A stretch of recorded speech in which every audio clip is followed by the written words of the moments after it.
বিশ্রাম করো। তুমি কি জানো না তোমার 9 সপ্তাহ পূর্ণ হতে চলেছে? আমি জেনেছি এবং আমি আমার সন্তানকে দেখার জন্য আকুল হয়ে আছি। ছেলে হলে নাম রাখবো মুন্না আর মেয়ে হলে নাম রাখবো মুন্নি। আমাদের ছেলেই হবে, আমি মেয়ে চাই না।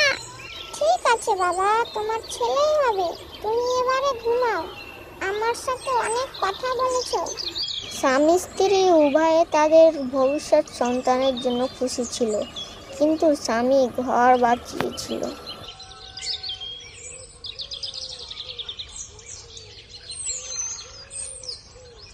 আমি জঙ্গলের পথে ফল আনতে যাচ্ছি, তাই যখন আমাদের বাচ্চারা থাকবে তখন তারা সেগুলি খাওয়ার ব্যবস্থা করা হয়েছে।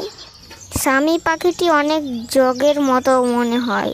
পথে একটি গমের দানা ফলের মতো দেখতে পেল।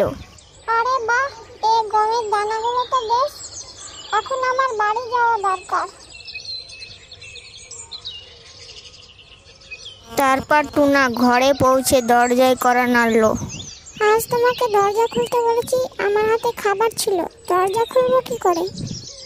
কি হয়েছে, কাঁদছো কেন? এখন কি করে বলি তোমাকে? কি হয়েছে বলো না।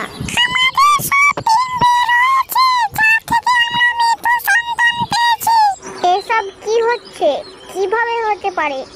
টুনা এসব বিশ্বাস করলেন না। এটা কিভাবে সম্ভব? সবাই টুনাকে বলতে লাগলো যে সে মৃত সন্তানের পিতা। টুনা লোকের সামনে ঘর থেকে যাওয়ার সম্ভাবনা কমিয়ে দেয়, কিন্তু এই সমস্ত গল্প থেকে সে বাঁচার জন্য আবার বাচ্চা নেয়। কিছুক্ষণ পর টুনি আবার 2টো ডিম দেয়। এবার তোমাকে কোনো কাজ করতে দেব না, সব কাজ এবার আমিই করব। এবারে তুমি একটু আরাম করো।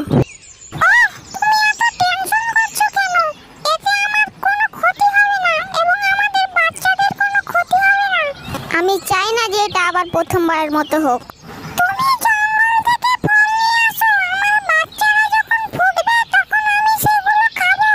আমি তোমাকে ছেড়ে যেতে ভালো লাগে না।